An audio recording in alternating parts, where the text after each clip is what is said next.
Hi, I'm Meta Spencer. I think we ought to get caught up on Eurasia and Ukraine, don't you? So today I'm going to be speaking with Nivedita Daskondu, who is an international relations expert here in Toronto. So hello, Nivedita, how are you? Hi, Meta. Thank you so much for inviting me. Even maybe 6 months ago, one of my friends in Ukraine contacted me and said, how do we get in touch with Modi? What do you want to get in touch with Modi for? Well, I think, he said, that when Putin gets his back to the wall and feels desperate, he might use nuclear weapons.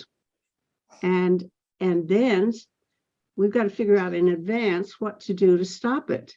And he said, I think that Modi and Xi are the only people in the world who have any influence over Putin. So if we could just talk to Modi, maybe we could ask him to put some pressure on Putin. Well, of course, I had no idea how you do something like that. But he is, in a way, his comments were prophetic, because nowadays we do have statements coming out of the Kremlin threatening the use of nuclear weapons. And indeed, Putin did meet with Modi and Xi in a conference some month or two. I think it was just before the February 24th invasion. And I don't know whether he told them what he was planning, but they kind of yanked on his leash a little bit. And he felt he had to give an accounting for what he was up to. So tell me about it. What impact does that have in India, where you're from? You are very correct that this conflict, this war is creating a concern for the whole world. And now almost every country is getting the affected due to the war in some way or other. And similarly, India is also getting affected. It's not that because Modi and Putin, they have a good relationship, doesn't mean that India is not getting affected. India's energy prices have gone up. India's food crisis, the supply chain management has gone havoc. And that is why all the cost of the food has increased. India's currency compared to the dollar has gone absolutely down. And also in security concerns, because there are a lot of students who are studying, Indian students who are studying in Ukraine and also in Russia and the whole of the Eurasian region. They have faced a lot of problems, and they have been also suffering. Their education has got affected. A lot of almost 20,000 students were evacuated from Ukraine, from the Kharkiv, from Zaporizhia, from Lviv very recently. Of course, in that, both the Russian and Ukrainian government helped. I didn't know there was much an exchange there. When Indian students, for I think this relationship between the exchange of the students and students going to study in former Soviet states.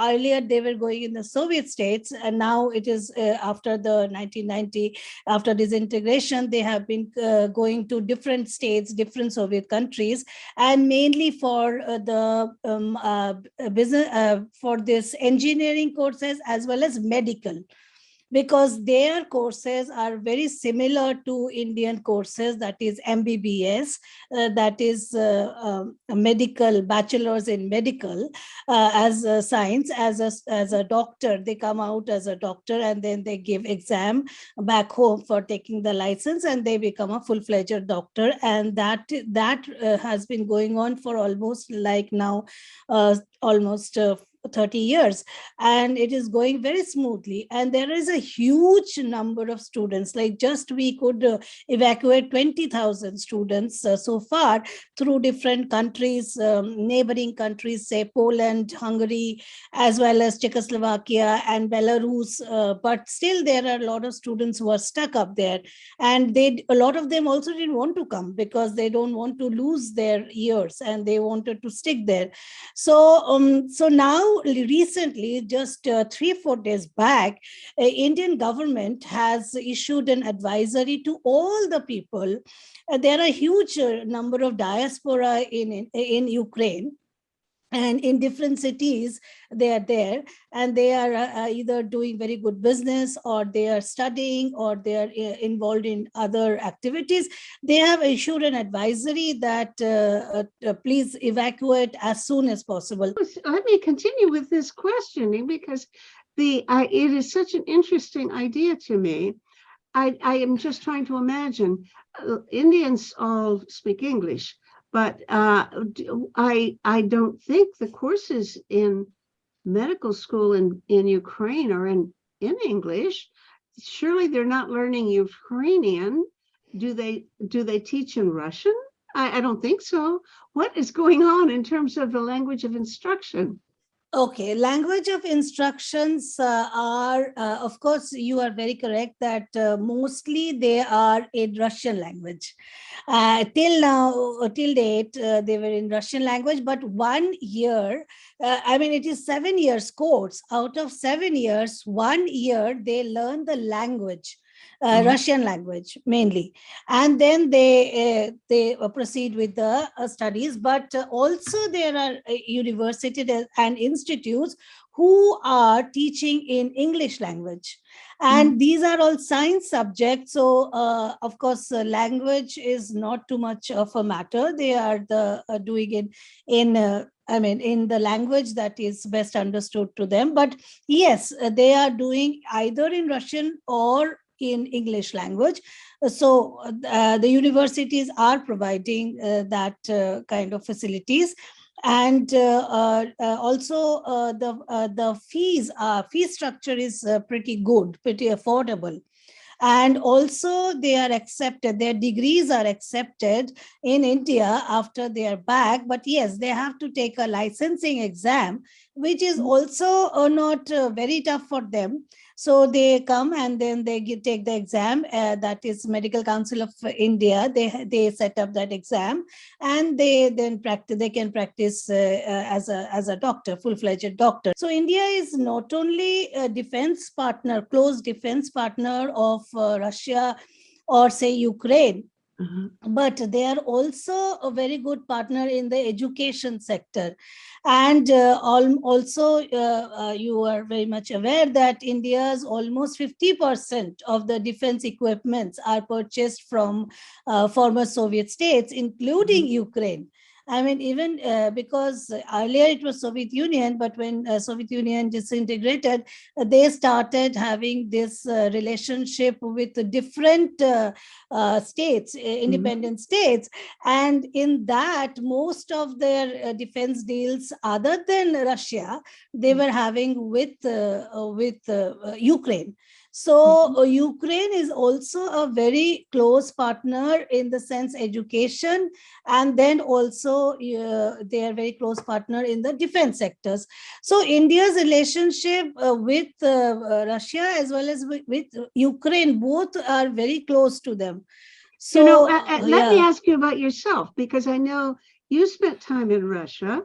Was that part of the same thing, kind of like an exchange relationship, or I think you had family working? Initially, it was a family who got transferred, and then I was studying in the school, and then also high school, and then also I studied in Moscow State University. I did my master's, and then I also did my doctoral, some study from International Institute in Kyiv.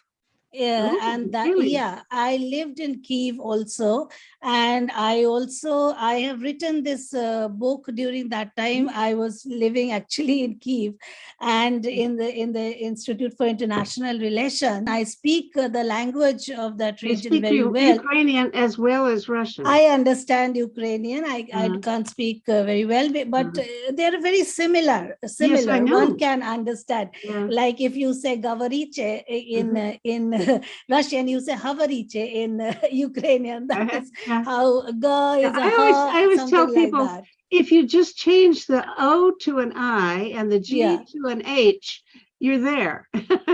They're all Slavic people, Slavic connections. Yeah.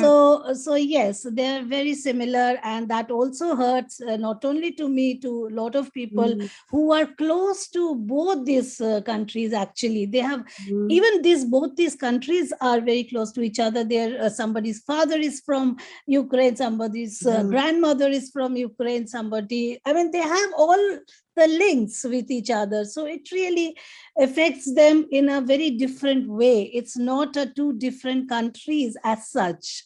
I had a number of Ukrainians living with me at various times. Oh, yeah. I had a house guest who lived with me about 3 or 4 years, and he brought all his family. And then when I went to Ukraine, I stayed with him 2 or 3 different trips. And then one time I took there are these cruises down the Dnieper River, and I took one of those. I think it was 12 days. You go down the Dnieper River and stop off in places like Zaporizhia. It was a breadbasket, then Black Sea. And I mean, it was such a vibrant country. And fortunately, this kind of situation came up. So that is unfortunate. The next generation doesn't know what will happen to them. And that is what we need to think, that how we can bring these two leaders in one table. Let's hear how to do it, because it is, I am in such conflicted point of view about this. I mean, I'm a peace activist, so I should be spreading love and joy. But I really am on one side on this one. I really am pro-Ukrainian, and I really think that it's not conceivable to think of any justification, to my mind, for what the Russian government has done. There's always to it. So go ahead. Here I've already expressed my vision before you've had a chance to even express yours. No, it is important. Of course, actually, we of course, people who know both the countries so well. So it is very difficult for us to take one side. And because we know in certain ways, Russia has its own concern. And that is why probably this has started. And we also know that Ukraine has its own concerns.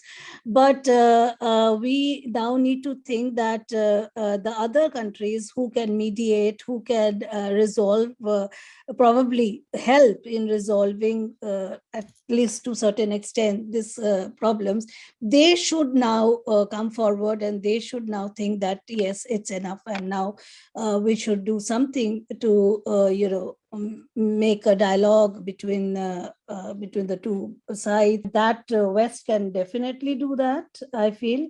Of course, that is, I'm telling my own personal view. I mean, of course, as you started your talk with how we can connect with Modi, you are very correct, because in SCO Summit, Shanghai Cooperation Organization Summit, he very categorically mentioned that enough is enough, and war cannot bring any resolution. War is something that cannot give you exactly what you want. So we have to stop the war and discuss on something that we can do apart from the war. So he very openly also mentioned and indicated that, yes, the people who are friends of both these countries, they can do something. So if you want, then we can really come forward and do something. But then that was not heard yet, because we could see that things are going to deteriorate by winter, and that I mean, now it is high time, though, to stop the situation, but still things can improve if the leaders all come forward and they do something to stop this. General population cannot do anything much now. Well, is there any point of view that's unique to or special in India that would be different from, actually, I was about to say the point of view that you hear in Canada, but of course, I hear such a diversity of perspectives. I think more than usual for a war. I hear that if I just look at my emails, I get very contradictory ideas about what should be done or how to understand what is going on, even in my own community, of my own network of friends. What would you say if you're in touch with a lot of people in India? How does public opinion in India differ, if at all, from that in say in Canada? Public opinion in Canada is, of course, it's more of Ukraine favoring, because we know that there is a huge number of Ukrainian origin population live in Canada. And of course, we know that our Deputy Prime Minister is also of Christian Freeland, is also of Ukrainian background. And the Ukrainians have done a lot for this country. They have contributed for so many years for this country. So it is very obvious that there will be, it should be favorable towards them, no doubt. But when we talk about India, again, the same thing applies to them, that they have been having a very good relationship with Russia. Whenever India needed Russia during the, say, in Kargil war, the conflict that comes off and on with China, they have always got support from Russia. And as I also mentioned, that Russia is now the 50% of defense equipment comes from Russia. They have the partnership, and which is going on for more than 60, now 70 years almost, this strategic partnership going on. So as well as you have to understand that India has got a severe security concerns vis-a-vis China. So whenever there is some kind of, the conflict and the border issues, and then basically with the borders, they have been facing a lot of problems with China off and on, and there are a lot of discussion that goes on. But then again, it comes to the point that they have differences in number of issues with China. And so here also Indian population feels that if requires, whenever earlier also it happened, but at the same time they feel if at all something requires, and if at all they get some kind of a threat from China, then there will be the first, Russia will be there to support them. And that has been shown, this kind of a behavior earlier also, as well as they have a conflict with the border problems with Pakistan. And that time also, when they had a severe problem with Pakistan with the Kargil issue, then also Russia supported them out of the way, and they did not get any support from the West. But at that time, Russia was there to help them. So they are the trusted friends. They are the age-old friends. And also that kind of a friendship and sympathetic attitude, which is there embedded between these two countries, that cannot go. So in Indian media also, you will see that, yes, they are kind of mentioning that whatever things are happening and showing the footages there, that is definitely they are trying to make people aware that what is happening. But in a way, if in this war, if they have to support anybody, then they will go for Russia, because that is what they feel they are the best of the friends forever. Mm-hmm. That's what. Even when it comes to their relationship with Ukraine, it's not as important to them as the relations with Russia. So here I would like to mention that, they're again very close to Ukraine, and they are very fond of Ukrainian people and Ukraine. I mean, they consider that it is the same culture and same kind of a group So or the bloc. Indians So go for the Russian interpretation that Ukraine is not a separate country, in other I mean, words. they're the Slavics.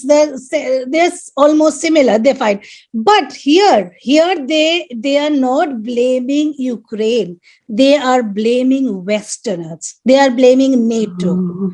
They are saying that why NATO is expanding Mhm. when they are seeing so much of things happening which is not favorable for the general population. What is the reason for NATO to go and kind of stand just on the border of Russia?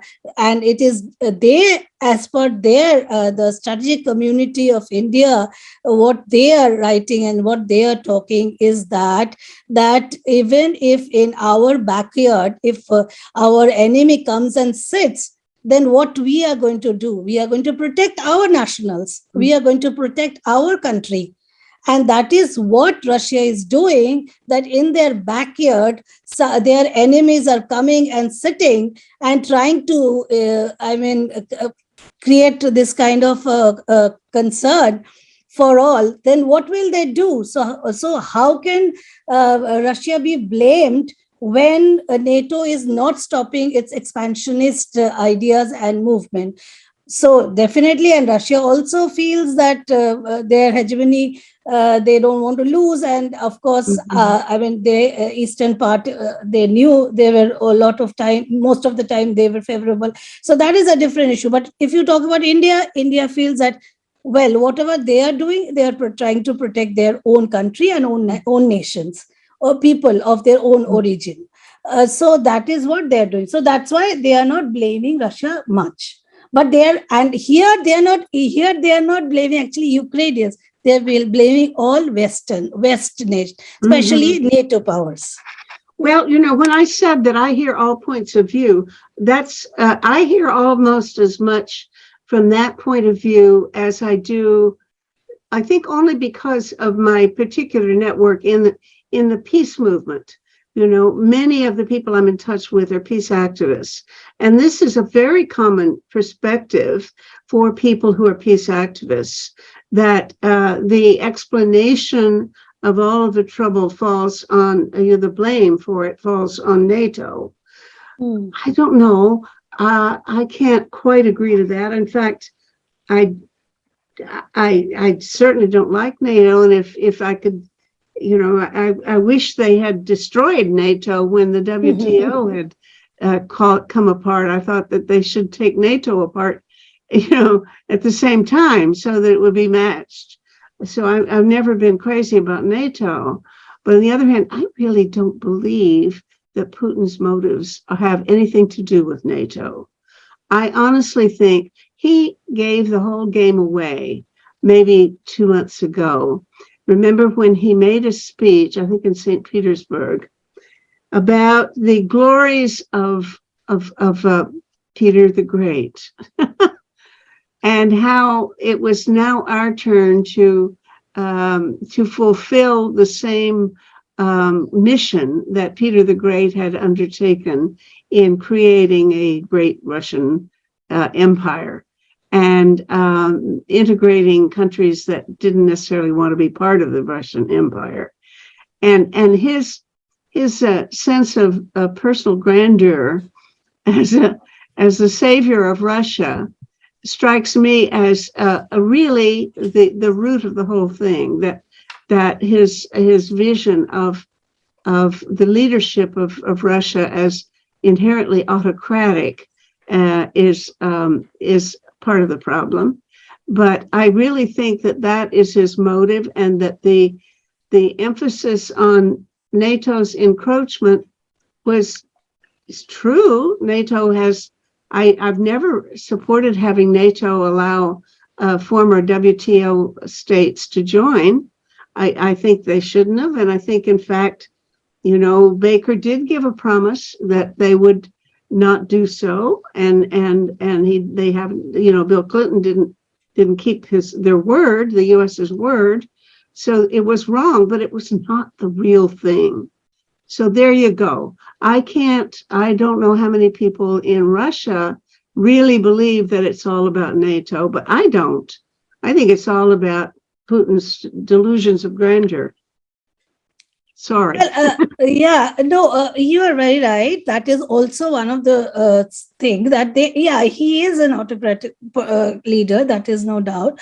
But, in Russia, I talk regularly, and I know that in Russia also the same feeling.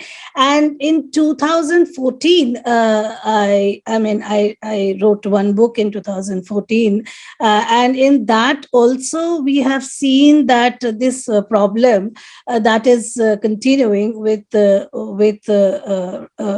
NATO's expansion is creating a severe problem, and that should have been stopped long back if that was already creating a problem. So why they did not stop then? And then also we have seen that there was a lot of ethnic problems coming up, like there were a lot of people in certain areas who could not speak their also Russian language were banned, and then they were forced to take up the Ukrainian language. So that also created a problem. Then there was a Black Sea Fleet conflict. So that created a problem. So Russia-Ukraine problem is not just a few years problem that has been going on since the disintegration that we have seen. So apart from NATO, if you see that, yes, there were other problems, say, Black Sea Fleet problems, then there were ethnic problems, then the Crimean Peninsula problem that was going on, and then oil and gas supply, then Ukrainian affiliation with all the Euro-Atlantic community. They wanted to become part of EU. They wanted to part of NATO. In many times they were stopped, but then they also want to be. So these kind of problems were going on since the disintegration of the Soviet Union happened. So this is ongoing problems, but that aggravated NATO's expansion in the Baltics. Actually was the time when it aggravated severely, and then finally it went on and on. So that is.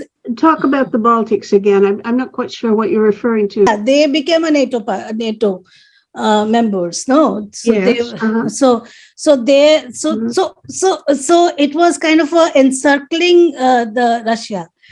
It was happening already. So that. So then it started. They haven't moved in years. I mean, it wasn't like there was an imminent prospect that Ukraine was going to join NATO. It couldn't possibly have happened in less than 5 years. And at the time, it was not really expected that it could have been, if at all, in less than about 10 years. So this was not a thing that was an urgent matter. It needed some other approach. I would have agreed that Ukraine should not be part of NATO, and I would even have agreed that Ukraine should be a neutral country. I would have agreed to that, but I don't think I don't think there was a real threat to Russia, and that's the point. I think that the whole position that Putin was taking about this is phony baloney. It wasn't real. It wasn't a real urgent threat. Internally, there were already quite eastern and western part in Ukraine was very much divided, that and eastern part wanted in many ways they wanted that the relationship should be good with Russia, because I know how many of their family members either work in Russia or live in Russia, and they do come and go. I mean, one of my friend was working in Russia, her family was in Ukraine. So that kind of situation was going on for many years, and they could, because their language and culture was pretty similar. So especially from the eastern part. But then gradually this the division started between East and the West, and both within the domestically they were having lot of problems, and especially with the language, like in the schools and in other places their language was not allowed. I think this is something where I would like to know more facts. I have heard the allegation that Russia was forbidden, Russian language. Now, where was it forbidden? And was it not allowed to be taught in schools? What were the rules, and what were they trying to establish by training people to speak in Ukrainian instead of Russian? And how important and how widespread and how many people were affected by that? See, the elderly people, I met many elderly people. They said that for them to learn the new language totally was becoming very difficult, and they were not getting a lot of facilities because of that, because they don't know language. So that is, I met myself a lot of them, and I felt that, I mean, if you ask me, then like in Canada, we have two languages, like French and English both. That is the best option. That would have been the best option, that let both the language go. Like in India also, we have so many languages, and we let English and the other regional languages remain as an official language. So if that would have been the case, then there would have been any issue on these ethnic problems. But then that was not the case. It was gradually happening that they were trying to, eradicate the Russian language from all the as an official language. Of course, I also do agree that the Ukrainian language, which is very strong and very rich, and their culture and heritage could not flourish much during the Soviet time. And that is why it was very important to bring back those things and teach the next generation about the rich heritage, rich culture, rich literature that they have. That is important. But if they could have balanced that properly, then that would have been probably better. And for as I mentioned, that I met few elderly people, and they had a lot of tough time, because they said that, we cannot learn a new language immediately just for the official purpose. So these kind of things which were imposed on them, that was creating a lot of problems. And that is where this kind of, dislike, hatred developed within the community internally. So that is what, I mean, we say that, well, why not just, keep both? That's what we will tell. But I don't know, that was not the reality. But there must have been some room for both. I mean, they don't forbid people to speak their own language, but do they simply not provide services in Russian in, say, in the post office or in courts or something? That what they did? They were gradually. And that is what this eastern part, which is mostly Russian speaking, they got, affected. And that is where the division came up. So that is one of the ethnic issues that developed gradually. And that is where Russia says that if our people, our Russian origin people are getting affected, then in their military doctrine, they have a rule that they can kind of save them in whatever possible way. So these all things are mentioned in the military doctrine of Russia. So they now say that they have been following those. So yes, what would they offer now if? As part of the solution, has the government offered to weaken their emphasis on the Ukrainian language, or are they now remaining as adamant as before that all the Russian-speaking Ukrainians should learn Ukrainian. No. Now Ukrainian language is the official language. It has So been there's like that. no even- backing on that. No, That's backing. interesting because Yeah. you see, I had several Ukrainians visiting me as house guests at the time that the country became independent, and then I kept visiting them in Ukraine. I went to Chernigov, as it was called then. I guess it's Chernihiv now in Russian, Yeah. Ukrainian, and that's of course a Russian-speaking community, and my friends, the family was all Russian-speaking. But they were enthusiastic at the time about becoming an autonomous country. And I was one who believed that they should stay as part of the Soviet Union. I was one who believed that they should pay more attention to creating a good government than to seeking self-determination, which I thought, I don't think that's a solution to anything. But all of these Russian speakers were very keen to become an independent country, and they had no problem with the language problem, the issue there. That was not I never heard anybody complaining about having to switch. I never even think they were feeling pressed to switch languages, because I think they felt fine about using either one or both. But something must have happened since I haven't been to Ukraine in 15 years maybe, and that must have been when it all began to come apart and something quite different has developed. So that was of course one of the ethnic minorities. They faced a lot of problems, so that was another reason.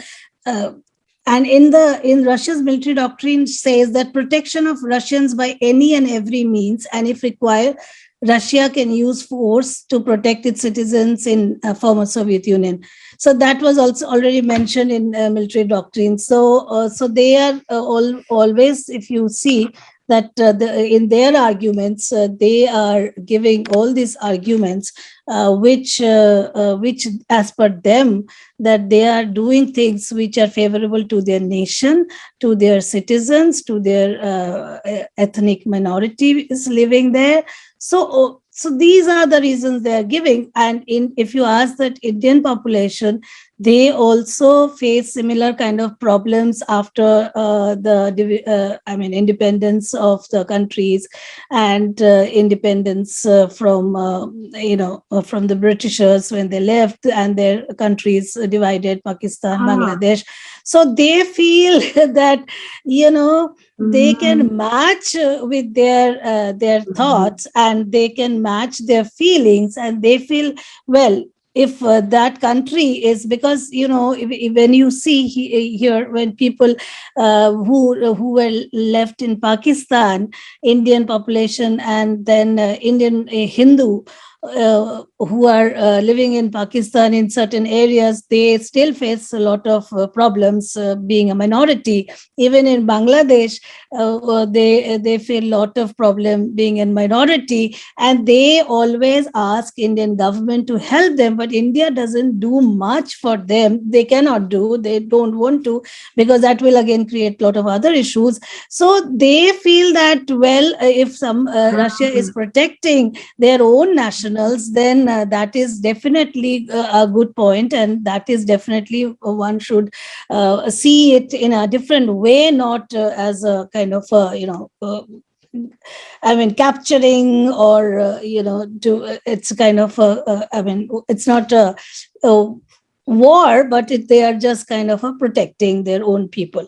So that is fascinating, because I hadn't thought of that. It's the identification of the country that has been broken away from, as Pakistan was broke away from India. So they see Ukraine is like the same as Pakistan, huh?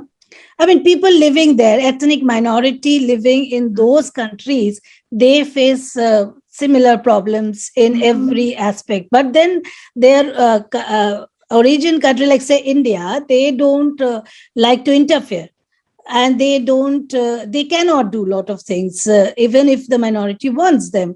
So that is another also issue that they feel there is a similarity. So yes, definitely Russia is doing something that is good for their own people.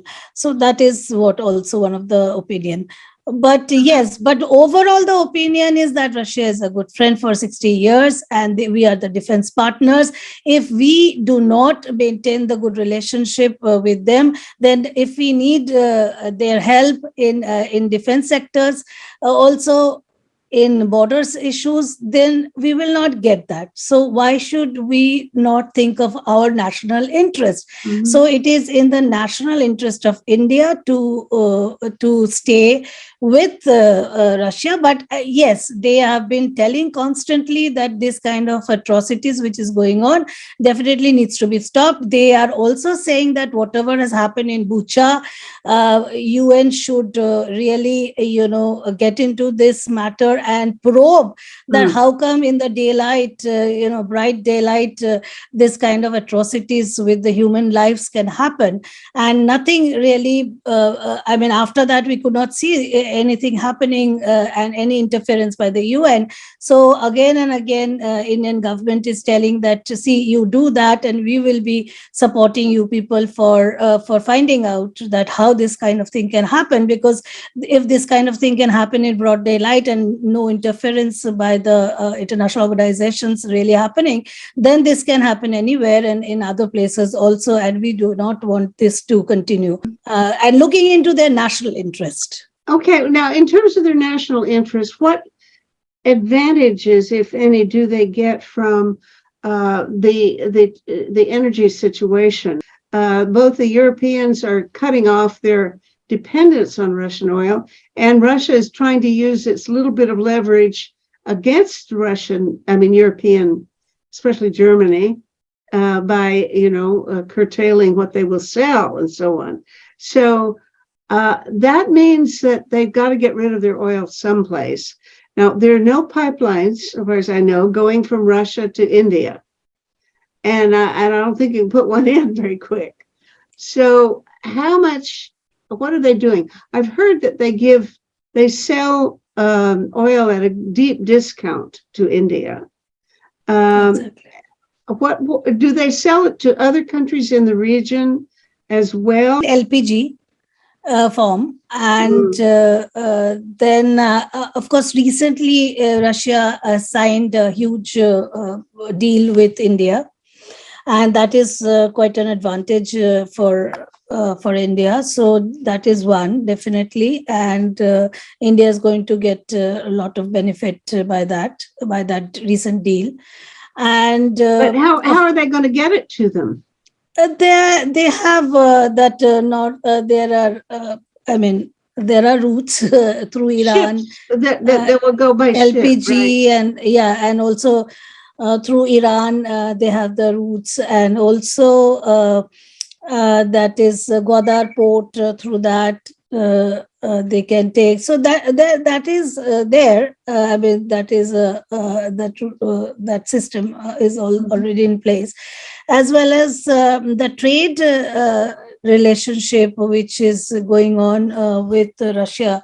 Trade and economy and trade relationship, and their north-south, through the north-south corridor, the business which is going on. So obviously, the countries like India, China, they are the people who are now having even trade and economic relations, good trade and economic relations with them.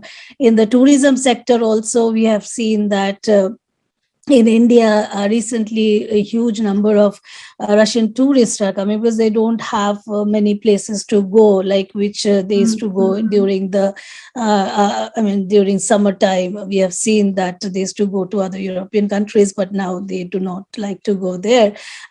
Security concerns as well as visas are not granted to them. So they are coming to India. So India's overall relationship, we have noticed that it has gone better. And also, India is a partner with Russia in many forums, say Shanghai Cooperation Organization, then BRICS, that is Brazil, Russia, India, China, that is Economic Cooperation Forum. They are very good friends in that. Then also they are having Russia, India, China separate forum, RIC. Then they are also in Economic Forum, SICA, and with Central Asian countries. So they are having a good relation in all these forums also. So, so overall, we have seen that things are rather going very smoothly with Russia, and India will remain like that. And Indian people are, like it has been from the very childhood, like that India, Russia, like in Hindi, you call it Hindi Rusi Bhai Bhai, means India, Russia are brothers and sisters. So it has been always inculcated like that. And basically it was Soviet Union earlier, but then even when Soviet Union broke, the relationship with Russia first and foremost became very strong, and Russian language is even today very much of, one of the prominent language that is people like to learn and go to Russia, visit Russia. So that kind of feeling is always there. And of course, with other Soviet Union states like Central Asian countries, as well as with Caucasian, South Caucasus countries, they are also very close, as well as with Ukraine, they were very close. With Belarus, they were close. With Belarus, a lot of IT cooperation in the IT sector is very strong. So they don't want to spoil any kind of relationship with any of the region. At the same time, they want to maintain, if one can say that which side they will go, then they will go not towards NATO, but they consider this as a NATO fight, NATO and Russia fight. They are not considering this as a fight between Russia and Ukraine overall. Really? Wow. Okay. Yeah, I can see that way of interpreting it. Now, the thing is, there's also China in this equation, and China and Russia are getting buddies now. How does that affect people in India who've got a more ambivalent relationship with China? Do they object to? Are they concerned about the growing bonds between Russia and China? And do they see this as in any way posing a future threat to them? Well, yes, we have seen recently their bonhomie is, getting stronger and closer. That's true. But one thing between Russia-India relationship is that they, even in the defense sectors, we have noticed that whatever the defense deals are happening with India, they are very careful not to use not to give certain equipments or defense arms and ammunitions to China, which can impact on India. So that kind of equation they are maintaining. They are not, if India is not favorable for certain defense deals with China, Russia, then they are listening to that and they are trying to maintain that kind of a balance. That is one thing.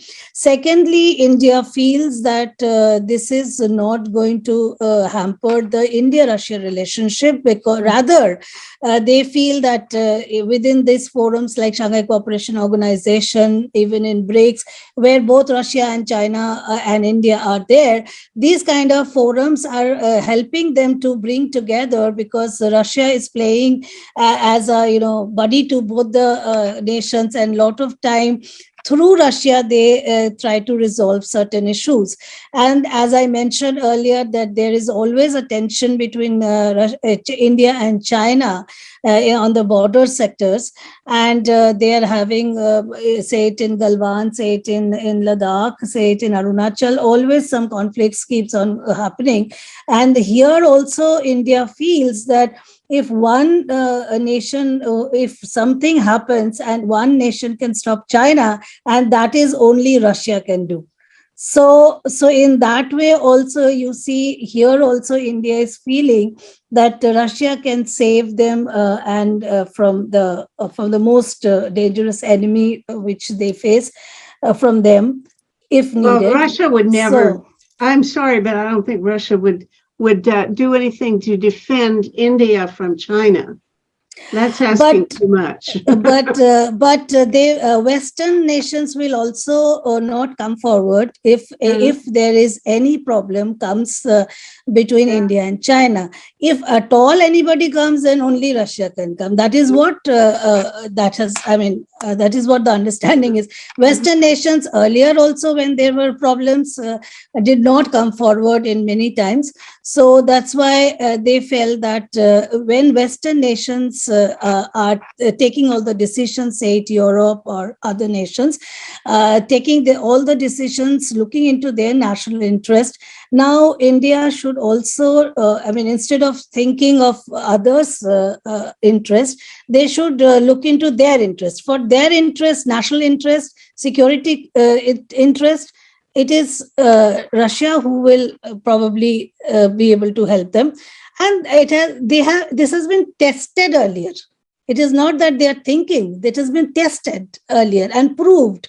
So that's why they said that it is in our favor to move with this. But of Well, course, India is an independent, and there's no country now on any bloc. Like, we had earlier Soviet bloc and the Western bloc. yeah. So India is not in any bloc. But yes, in certain sphere they think. But yeah, they are also trying to maintain good relationship with France. They're having defense deals with France. They're having with Israel. They're having with Sweden defense deals. They're also diversifying, because now they understand, after the disintegration of the Soviet Union, they understood that putting all the eggs in one basket is a very dangerous option, especially in today's situation. So now earlier there is to be almost 80% defense deal is to take place from Russia, from former Soviet Union, and then it moved to Russia. But now it came down to 50%. And now also most of the defense deals which are happening, they're happening in the joint ventures like BrahMos. Like you give us half half, and we will prepare the half. And now also they are trying to make in India. Like just 2 weeks back, there was a defense expo, and in that they are trying to prove that yes, make in India also they are trying to kind to come out with, because they have seen that now the situation the Ukraine is now depending on the equipments and defense supplies from the other nations. So this is quite a good lesson for other countries, that if you are not sufficient in your own defense equipments, then you must be careful. So that is also one lesson they have learned. And that is why now also they are moving to other countries. And as I mentioned, that France, Israel, Sweden, as well as US is also giving a lot of defense, having a lot of defense deals with India. So they are trying to diversify. They are trying to maintain a balance with all the countries. But yes, in certain aspects, they have to see that which side is more important. Well, tell me more about the relations of other countries in the region to Russia, and how did that affect their relationship with India? For example, Pakistan and Afghanistan. How are they acting toward Russia now, and how does India feel about it? Well, of course, Pakistan, that they have been also having a lot of defense deals with Russia, and but yes, there is an understanding that they cannot sell those equipments which are not favorable to India. So that understanding they are following. But overall, Pakistan-Russia relation, what it was, say it a decade back, it has improved a lot. And also Ukraine has got a very good relationship with Pakistan, because a lot of time there were certain equipments which India did not buy. Then they sold it to Pakistan, and the Pakistan bought it. So basically, what we have seen, that Pakistan's relationship with this region has improved over the period of time. And also Bangladesh relation has also improved with Russia, because when India is diversifying, then definitely Russia is also thinking that when India is also moving to US and other Western nations, so why not we also kind of try to develop our relationship, and that will also make a kind of a balance between all the regional powers. So they are also having quite a cordial relationship with other nations, say Pakistan and Bangladesh. Though I mean, also recently we have seen in Russia that the religious aspects, like of course Orthodox Christianism is there, but the religious aspect, like Muslim faith religions, they are having building mosque, and they're also practicing that very openly. So these kind of changes are also coming up, and that is also showing that yes, they are having also diverse views and trying to bring others in their basket. Mhm. Well, it's this is all very enlightening. I don't think I've seen any particular proposal from any other countries about what they think the terms should be for a negotiated solution. It's easy for people to go around and say, let's have a ceasefire, but unless you have some idea of what the ceasefire would specify, what the terms would amount to, it's just words. And I don't think this is a very, very likely time to expect Russia and Ukraine to come to the bargaining table in any immediately foreseeable future. But it would be interesting to know what kinds of outcome the Indians would like to see result, if they care. Maybe they don't care what the relationship is between Russia and Ukraine at the end. They do care. That is not that they don't care. They have to care. And there, as I told, that so many students are stranded now in sitting back home, waiting for the situation to improve and go back. A lot of business got stuck up. A lot of people were running very good, restaurants and all. Now they are serving food to the locals. That is coming up. So here also I wanted to add that you mentioned Afghanistan, and Afghanistan's relation with Russia is improving, and that is in the benefit of benefit of India, because India is also very much concerned about the sudden disruptions that happen and Taliban's rise, and whatever has happened just a few months back. So in a way, here also India is trying to cooperate with Russia, and they are helping in different ways. And now also food supplies they did through Pakistan to Afghanistan. So India did a lot of humanitarian aid they were sending, and grains they are sending to Afghanistan, and that is also Did through you say Pakistan. planes? Grains. Oh, okay. Grains they have said. So yes, in a way, Russia's relation with Afghanistan is improving, and now the Afghan population is also kind of feeling that maybe Russia and China can save them, as well as India. They are always welcoming them.